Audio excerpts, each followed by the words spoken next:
မျိုးတို့ရေးဒီမှာဒါ29လမ်းထောင်မှာပြိုးကုန်ပြီဗျာနော်စကားပြောနေနေကိုဒီလိုဖြစ်သွားတာတော်တော်ကိုကြမ်းတယ်ဟိုမှာကားတွေလည်းပြီးကုန်ပြီအကုန်ပြိုးကုန်ပြီ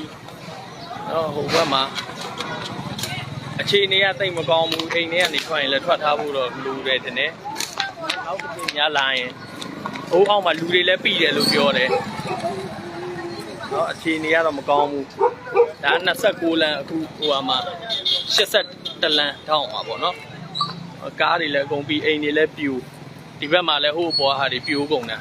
ခက်ကျိုးတွေလည်းအကုန်ပြိုကြပေါ့နော်ဒီလိုအခြေအနေကမကောင်းရမ်းတာကားတွေရက်ပြည့်ရတယ်ကားကိုမောင်းလို့မရဘူးကားတွေကအကုန်လူးလိမ့်ပြီးအကုန်ဆွဲရမ်းကုန်လို့လေဒါမြင်တဲ့အတိုင်းပဲနော်ကြားကောင်းတွေပါတော့သွားပြီတော့ကဲအားလုံး BND တွေကင်းပါသည်လောလောဆယ်လျှက်စစ်အဲ့လျှက်စစ်မီးတွေတတိထောင်ခဏနေတိုင်းမပြီးပဲဓာတ်လိုက်ကုန်မယ်အကုန်လုံးနည်းနည်းလေးအချိန်ဟိုဟာဖြစ်လာရင်တော့ဒီတကြောကြီးကဒါတော်တော်လေးတော့ပြင်းတယ်ပြောရမှာပေါ့နော်ဘာလို့လဲဆိုတော့ခါတိုင်းကမောင်းနေမသိရဘူးကမောင်းနေနဲ့ကားတွေပါရမ်းထွက်ကုန်တာဆိုတော့တတိလေးနဲ့နေကြဘူးလို့တယ်အချိန်နေတော်မကောင်းပါဘူးနောက်တစ်ချိန်ဒီပုံစံထပ်ခတ်မယ်ဆိုရင်တော့တော်တော်မချောင်ဘူးအိမ်နေအကုန်လုံးမျက်စိရှိတယ်လေအဲ့အမြင့်ကြီးတွေကလိမ့်ကုန်တယ်လူးလိမ့်ကုန်တာမီးသက်ကားတွေလည်းထွက်ပြီးတခြားလည်းဘယ်နာတွေပြိုမှန်းမသိဘူးပေါ့နော်ဒီတစ်ခါပြိုတာတော့ပြိုကြအောင်ပါဟိုးပေါ်မှာမီးလောင်နေတယ်အရေးတည်းမှာဟိုးပေါ်မှာဒါမီးလည်းထလောင်နေတယ်ဒီငလျင်ရဲ့နောက်ဆက်တွဲပဲဖြစ်ပါပဲနော်ဒီငလျင်အကြောင်းမလို့ပဲထင်တာပဲမီးတော့လောင်နေပြန်ပြီမီးကိုတွေလည်းတော်တော်ကျန်းနေပြီလုံးကျန်းနေမတ်တက်ကိုရက်လို့မရဘူးနော်မတ်တက်ကိုရက်လို့မရပဲအကုန်လုံးလေလွတ်ရာတွေမှာအကုန်အောက်ကိုဝင်နေရတာတော်တော်ဆိုးသွားတယ်ဒီငလျင်ကတော်တော်ကိုကျန်းတာနော်အခုကားအဲ့မဲ့ဒီတိုင်းပဲရက်ပြရတာကားတွေရက်ပြရဒီတိုင်းရက်ထားရတယ်ဘာမှမတတ်နိုင်ဘူးနော်ဟိုမှာဓာတ်ကြိုးတွေနဲ့အကုန် short တွေလည်းဖြစ်ကုန်မယ်လူတွေကကြောက်အားလန့်နဲ့ဇွတ်ပြေးနေကြတယ်အကုန်လုံးပြိုတယ်ဟိုဘက်မှာလည်းပြိုတယ်တဲ့နော်ဟိုဘက်တွေလည်းပြိုကုန်တယ်တော်တော်လေးပြိုတဲ့အိမ်တွေဒီတစ်ခါတော့စပြီးမန်းလေးမှာတွေ့ရတာပေါ့နော်ဟိုဘက်မှာလည်းပြိုနေတယ်တဲ့ဒါကြောင့်အရေးတဲ့မီးရထလောင်နေတယ်ဟိုမှာမီးလောင်နေတယ်မီးသက်ကားတွေလည်းအလုံးရှုံနေတယ်တော်တော်ကိုယ့်အိမ်မှာပဲကိုနည်းနည်းလေးစင်ချင်းနေရမယ်သဘောရှိတယ်ဒါကတော့29လမ်း81လမ်းထောက်မှာပါ ambulance တွေလည်းပြေးနေတယ်ဖြစ်ပြတ်တယ်လို့ဖြစ်နေတာပေါ့နော်အဲ့တော့ဒီ81လမ်းပေါ်မှာဟိုအရှိမလည်းပြူတယ်လို့ပြောတယ်ဒါပေမဲ့သွားလို့ကမရဘူးလမ်းတွေကဒီမှာပိတ်ကုန်ပြီတော့ဟိုဘက်ကနေပဲတစ်ဖက်လှည့်ပြီးပဲပြန်သွားအောင်ပါပေါ့တော်တော်ဆိုးပါတယ်နော်တော်တော်လေးဟိုခုနကဖရားတရားလေးနဲ့ကိုနေအရေးရဲ့အကြောင်းပဲဆိုရင်လေဟိုစုံဖြတ်ချက်မှားပြီးတော့ဟိုပြေးဒီပြေးမပြေးဖို့လိုတာပေါ့နော်တအားပြေးလွန်းရင်လည်းဒုက္ခရောက်တတ်တယ်ဒီဟာသွားလို့တော့ရဒါပေမဲ့အန်ရီများပါတယ်ဦးလေးဟိုဘက်ကသွားပါပြက်စစ်မီးတွေကဘာတွေမှမသိလို့နော်ဒီလိုဖြစ်သွားတယ်ဗျာအခြေအနေကတော့ရင်းတဲ့အတိုင်းပဲကားတော့မှဖလဝါရမ်းသွားပြီဟိုမှာသွားပြီးတော့ကွန်ကရစ်တိုင်တွေအကုန်ပြိုကျသွား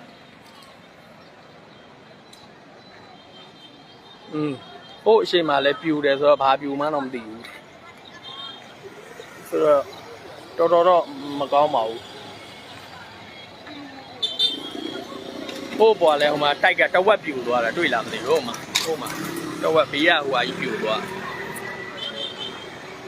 ဟိုတဲ့အမျိုးသမီးတယောက်ကတော့သတိလစ်ပြီးတော့ခေါ်သွားပြီဒီ ဒီအိမ်ရပေါ့နော်ဒီလစ်ပြီးခေါ်သွားပြီးဆိုတော့အရေးအကြောင်းအမှာဟိုဘက်မှာမီးရထလောင်ရောဒီငလျင်ကြောင့်မလို့ပဲဖြစ်နေတာပဲ short တွေပါလိဖြစ်မလားမသိဘူးအောက်ထပ်တော့ဘယ်နားတွေဘယ်လိုပြူလေးလဲတော့မသိဘူးပေါ့နော်အဲ့ဒါတော့အိမ်တစ်လုံးပြူသွားတယ်လို့တော့ပြောတာပဲဒါပေမဲ့အဲ့ဘက်ကလည်းမီးတက်မျိုးဆက်တွဲတွေဆက်လာမလားအဲ့လိုကြည့်ရမှာပေါ့ဒီဟာဒါလည်းမီးလောင်နေတဲ့ဟာပြဿနာတစ်မျိုးမီးကိုကလည်းတော်တော်များလာပြီစိုးပါတယ်အခြေအနေတော်တော်ဆိုးပါတယ်နော်အိမ်အောင်မရောက်သေးဘူးအိမ်ကိုလည်းဖုန်းဆက်တယ်ဆက်လို့ကိုဖုန်းတွေကဆက်လို့ကိုမရတော့ဘူးဆိုတော့လမ်းသွားနေတန်လန်မကားလည်းထိုးရထားတယ်ကဲဒါဒီနေ့မှလေးအခြေအနေလေးပါအားလုံးပြီးကင်းကြပါသည်ဗျာပြီးကင်းကြပါသည်အခုပေါ့အခုရေထန့်နေလို့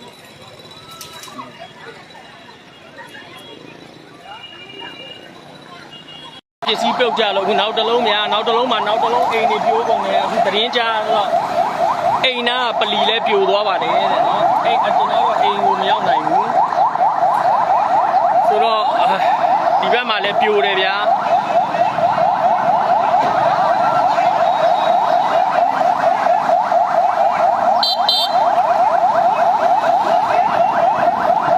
ကဲအထာမီတန်ဂါထာလေးတွေရွတ်ပြီးတော့ဖရားတရားလေးနဲ့ပဲဒီချိန်နေကြပါစိတ်အေးထားပြီးတော့ဖရားတရားလေးတွေနဲ့နေကြပါမန်းလေးသူမန်းလေးသားဒီနာကနေပြီးတော့နီးစပ်တဲ့လူတွေအားလုံးဟာဖရားတရားလေးနဲ့ပဲနေပါနော်တရဏဂုံလေးပွားပါကိုမိမိယုံကြည်ရဘာသာရဲ့ဟလာဖရားသခင်ကိုအာယုံပြုကြပါဆိုတော့ဒီမှာတော့အခုခုနကပဲ live လွှင့်ပြီးအချမှာတော်တော်လေးကျန်းသွားတဲ့ဟာပြန်လာတယ်သူကကျန်းတယ်ပထမတစ်ခေါက်ကဟာဆိုရင်အကြာလဲကြာတာတော်တော်ကြာတယ်ပေါ့နော်တော်တော်ကြာပြီးတော့အကျန်းအတိုင်းကြီးတော်တော်ကြာသွားတဲ့အတွက်ဘယ်လိုပြောမလဲမပြိုသေးတဲ့ဟာတောင်မှစိတ်မချရတဲ့သဘောတွေဖြစ်ကုန်တာပေါ့နော်ဟိုဘက်မှာလည်းမီးကတော့တော်တော်အသေးအတန်လောင်နေတယ်ဆိုတော့ဒီနေ့ကတော့မန်းလေးမျိုးမန်းလေးခစ်ပြက်နေသလိုပဲဘာလို့ဘဝပြတ်သလိုဖြစ်နေတာပေါ့ဆိုတော့အခုနောက်တစ်လုံးထပ်ပြိုတယ်အိမ်နားမှာလည်းပလီတွေပါတွေပြိုကုန်ပြီလို့ကြားရတယ်ပေါ့နော်တခေးတန်းပလီ24လမ်းဆိုတော့ဒီမှာလည်းလူတွေပြီးကုန်တယ်ambulance တွေကလာပြီးတော့အခုမနေရပြီပေါ့နော်အခြေအနေဆိုးပါတယ်ဒီနားလေးကကားရက်တဲ့ဟာကိုဓာတ်တိုင်နားနီးလို့မရက်ခိုင်းထားပါဘူးဓာတ်တိုင်ကနေ short တွေလက်ထဖြစ်နေတာအကိုကြီးဒီဘက်မှာနည်းနည်းလေးရှောင်ရပေးပါတဲ့ဒီဓာတ်တိုင်နေနီးလို့လေငါတို့ဒီလိုစုံလို့သွားအနောက်မှာကားရှိတယ်နော်ကြည်ုံကိုကားလည်းလကားနေုံမှာငလျင်ရောက်မဖြစ်ပဲသူများအောင်သွားမှာ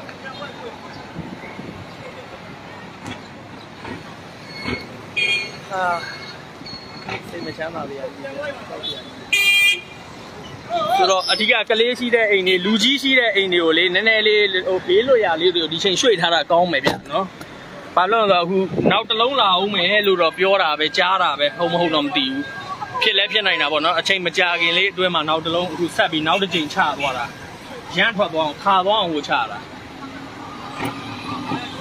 အဲ့တော့နောက်ထပ်ပြူပေါ့ပထမတစ်ချိန်မပြူနေတဲ့ဟာတွေနောက်တစ်ချိန်ထပ်ပြူနေတယ်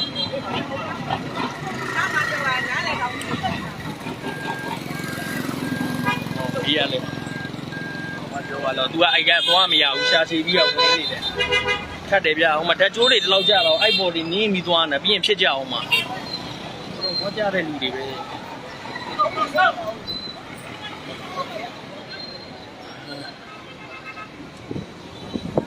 ဒီရလောင်တာတမျိုးအိမ်ကြီးကပြတာဒ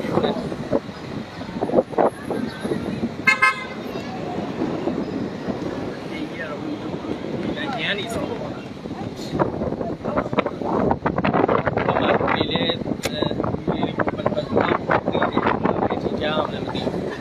အောက်မှာတော့ခြေတွေတော်တော်မကောင်းဘူးပြောတယ်အိမ်ဘက်ကလေ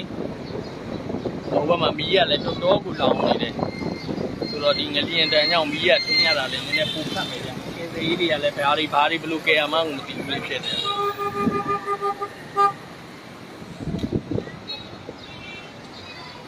ုတော့ဒီမှာလည်း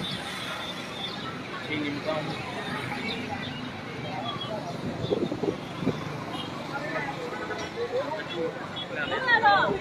ပါလဲ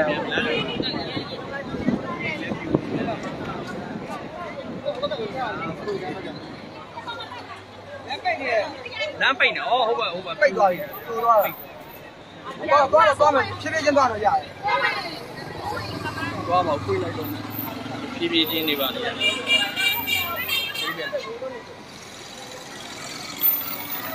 တနာပါတယ်ကြည့်ရတာဟိုအဲ့အိမ်ကလူနဲ့တူပါတယ်မအိမ်ကတလုံးလည်းပြိုသွားပြီ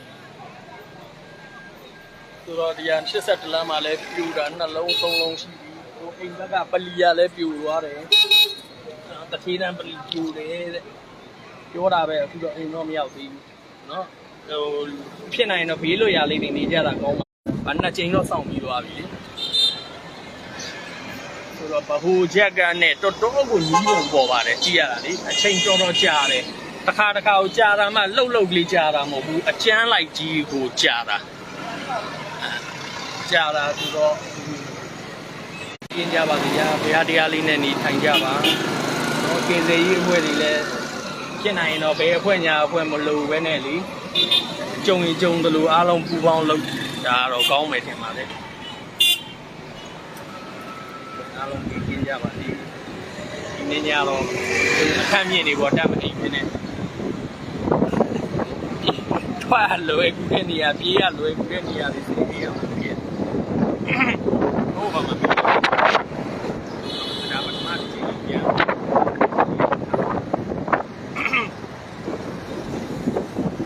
လူတွေအိမ်နဲ့မူရဲဘူးမှန်ပါတယ်ဝင်လဲဝင်သေးတယ်ခဏစောင့်ကြည့်ရအောင်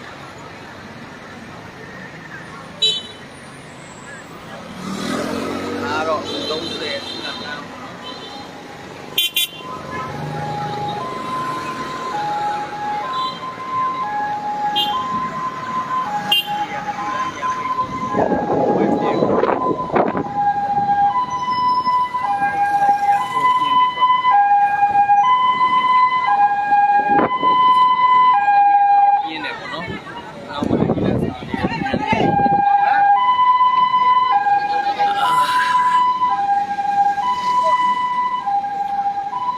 ဆိုတော့သွားတဲ့နေရာမှာရက်တဲ့နေရာတွေမှာလဲလေလမ်းသွားရင်းနဲ့တော့အခုဒီလိုပဲကားမောင်းလို့ဘလို့မှမရဘူးမောင်းလို့ကိုမရတော့လားဆိုတာရမ်းတာလမ်းပိတ်တာမဟုတ်ဘူးเนาะရမ်းပြီးခုံတော့မောင်းလို့ဘလို့မှမရဘူးဆွဲတယ်ဒါပေမဲ့အဲ့ရက်တဲ့အချိန်မှာသတိထားရတာ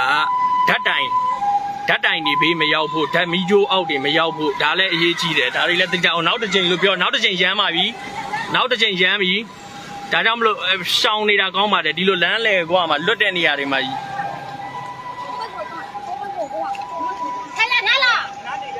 တတိလေးထားပြီးတော့ဗောနော်ဟိုမှာပြိုနေတာဒီကလည်းသွားပါပြီဗျာဒီဟာဆိုအပြင်ကတကယ်ကြည့်ရင်တကယ်အကောင်းကြီးအတိုင်းကြီးကိုပုတ်ပုံဖြစ်သွားပြီလမ်း80လမ်း30လမ်းထောင်းအောင်ဗောနော်အဲ့မှာတိုက်ကြီး transformer လဲလစ်ပုတ်ပုံဖြစ်သွားပြီဒီကလူတွေအထဲမှာဘယ်သူတွေရှိမှမသိဘူးအခုဘာမှလုပ်လို့မရဘူးလူတွေဘယ်နှယောက်ဘယ်လိုရှိနေမှမသိဘူးတနာပါပဲ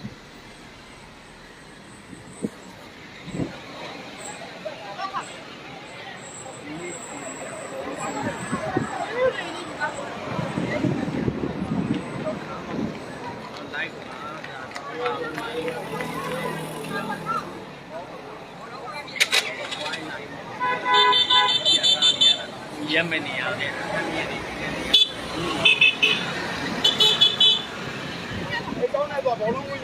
ဘောလုံးဝင်းကြီးရှိတယ်တဲ့ကဲအဲ့ဒါတော့မှန်ပါတယ်ဒီချိန်မှာအဲ့လိုကွင်းပြင်နေမှာခဏစောင့်အောင်အချိန်ကဆက်လာတတ်တယ်လေ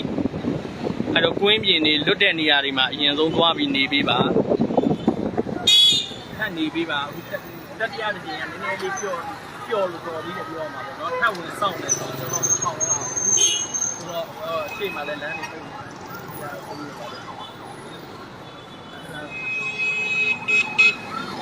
ဒီကပိတ်နေတယ်အဲ့လိုပိတ်နေတဲ့အချိန်အဆောက်အဦတွေဘေးဆိုတော့ဒါအမြင်များဒီဘက်ကွတ်လွတ်တဲ့နေရာကို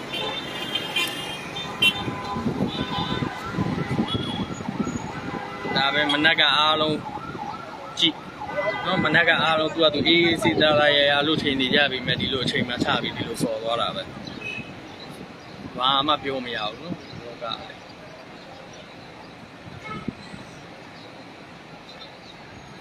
ဆိုတော့ဓာတ်တိုင်ကြီးပြိုတဲ့အတွက်ဓာတ်တိုင်ကြီးရောလဲထားတာတစ်ပင်ကြီးလဲတာဖြစ်တဲ့အတွက်လမ်းတွေကပိတ်တယ်အိမ်တွေကပြိုတယ်လူတွေကလမ်းပေါ်အကုန်ရောက်ကုန်ပြီမီးကအရေးတဲ့ဟိုဘက်မှာအကြီးကျယ်လောင်းတယ်ဘယ်ဘက်လောက်ဖြစ်မလဲဟိုဘက်များ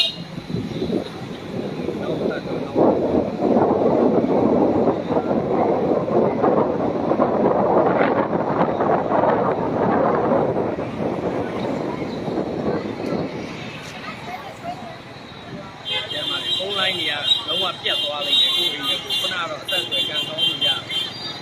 သက်ဆွဲရလိုက်တဲ့အချိန်မှာတော့အိမ်ကလူတွေတော့သိတယ်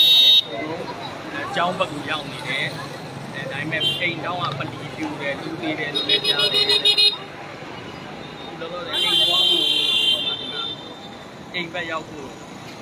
အိမ်ကိုသွားနေတာကိုပေါက်နေပြီးသွားနေရတာပေါ့နော်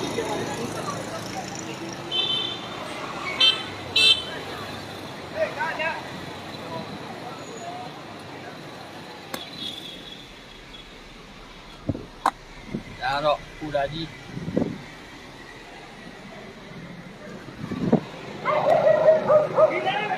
ီဘက်ကလည်းဒီမှာဒါကြီးလည်းအရှိရကတ်ဝိုင်းပြကြတယ်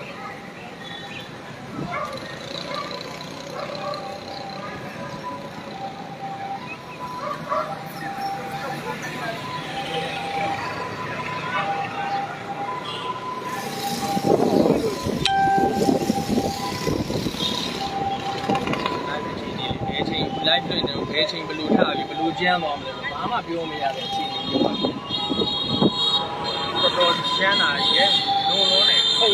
လို့နေအောင်ကျန်းတယ်ဒါမန်လေးကလူတွေတော့ပြီးတယ်ဒါနယ်ကလူတွေကပြောင်းနေတယ်နော်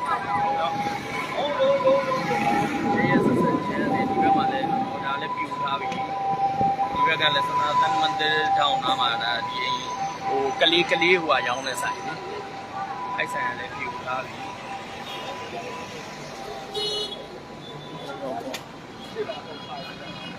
တော်သေးတာပေါ့ဒါပေမဲ့ဒါဟိုအပေါ်မြင့်တဲ့ချက်လောက်ပဲဆိုတော့လူအန်ဒီကင်းတာပဲကျေးဇူးတင်ရမှာ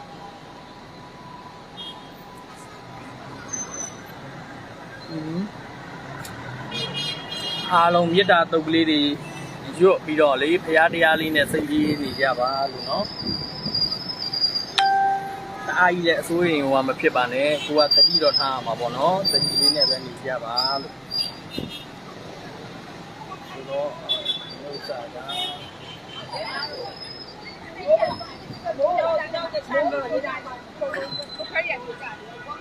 ုတ်ကဲ့ဒီအကုန်ဟိုပြိုဒီပြိုအထဲမှာမနေသေးအိမ်ထဲမှာအပစ္စည်းတွေပြိုကျနေတာကမနေသင့်တဲ့ကိစ္စဖြစ်နေတာဒီလားဟောဟိုရှိမှလည်းဗာကြီးတော့ကားကဘယ်လိုဖြစ်သွားပြီလဲကားလည်းသွားပြီ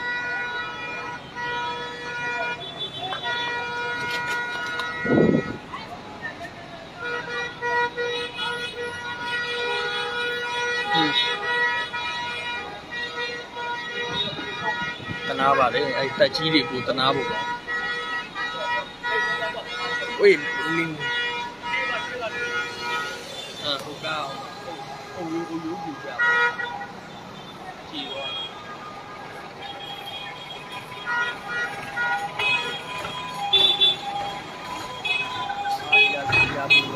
ဒီရတူသွားတာည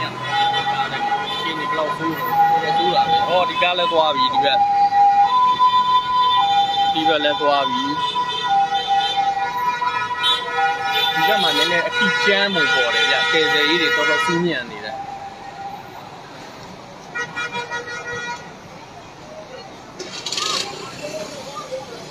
ဟိုမှာအိမ်နေကတ်ကုန်တာအိမ်တွေကဟိုဘက်ကအိမ်ကဒီကလာမီဒီဘက်ကအိမ်ကဟိုဘက်သွားမီဖြစ်သွားတာဟိုရတော့ဘိုးတို့လမ်းကျော်ပိတ်နေတယ်ဟုတ်မှာအိမ်ကြီးကအဲ့လိုသွားမီကုန်တာဥကုန်โอ้တော့မအိမ်ကြီးကကုန်မီနေတယ်တော်သေးတော့အဲ့ဒါလည်းဘေးကအမီမရှိရင်ပြူကြအောင်ဟိုမှာပူကုန်တာဒီဘက်ကအိမ်ကဟိုဘက်သွားဆက်တယ်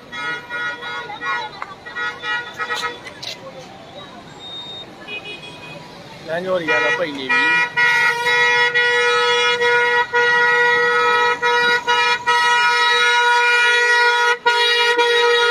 ဒါလူကြည့်တော့သွားပြီဟိုမှာခိုင်းတယ်ဟိုမှာပြီးသွားတဲ့လူတွေ ဒုက္ခ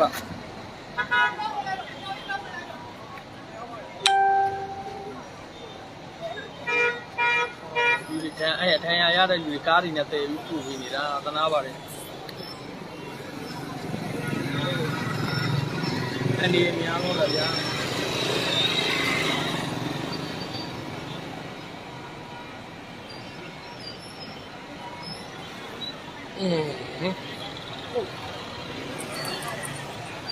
ဒီချိန်မှာလမ်းတွေကပိတ်ကုန်ပြီချိန်များဖြစ်လိုက်ရင်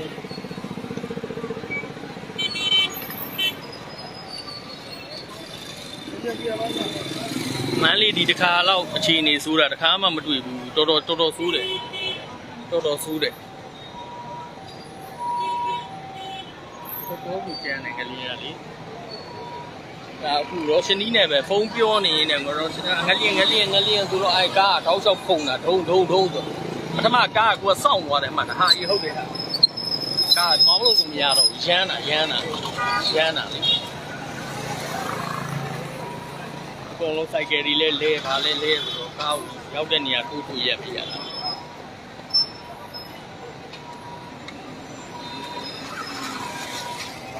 ဒီဘက်တလောက်ကျန်းနေတော့တန်တဲ့ဘက်ဘယ်လိုများဖြစ်မလဲမသိဘူးဘယ်ဟိုကဘယ်နှကြာလို့ကြာမှမသိဘူးအဲမသိကြတာတော့မန်းလေးနဲ့တော်ကိုကတ်နေတဲ့နေရာပဲဒါလေဟောဖုန်းလာနေလို့ခဏလေးနော်ဒီဖုန်းလိုင်းခဏလေးဖုန်းလာဒီကမှာကအဖြစ်ဒီကနေဖုန်းကကိုင်မရဘူးဖြစ်နေတာဒုက္ခပဲတကြီးဒီမှာဖုန်းကကိုင်မရဘူးကျွန်တော်ဒီကလွှင့်နေတာခဏလေးနော်တကြီးဟိုဆက်ကိုကိုင်မရဘူး